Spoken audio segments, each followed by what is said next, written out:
शस्त्र परवाना देण्याचे अधिकार संबंधित पोलीस आयुक्तांकडे असतात।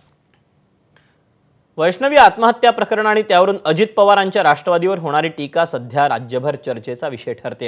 यावेळी भाजप नेते सुजय विखे यांनी मिश्किल टिप्पणी केली आणि ही टिप्पणी करताना ते उपस्थित राहिलेल्या लग्नातली नवरी कशी पळून गेली याची कहाणी देखील त्यांनी सांगितली। पाहूया। हे पूर्ण चुकीचं आहे।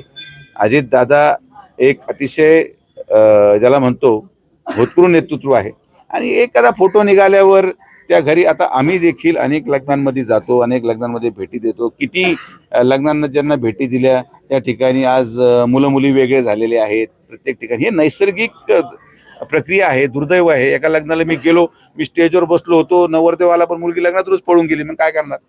तर सामाजिक तेढ असा निर्माण झालेला आहे। हे सगळ्या नैसर्गिक गोष्टी, याच्यामध्ये राजकीय व्यक्तिमत्वाला आणलं नाही पाहिजे।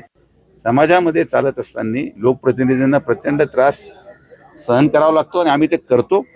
लग्नाला गेल्यामुळे हे जे काही सगळं अजितदादांच्या बद्दल त्या ठिकाणी थोडंसं काही लोक करायचा प्रयत्न करतात।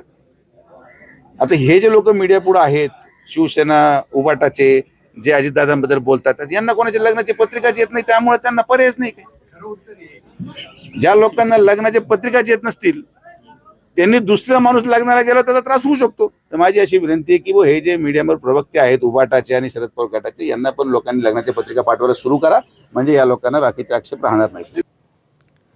सरपंच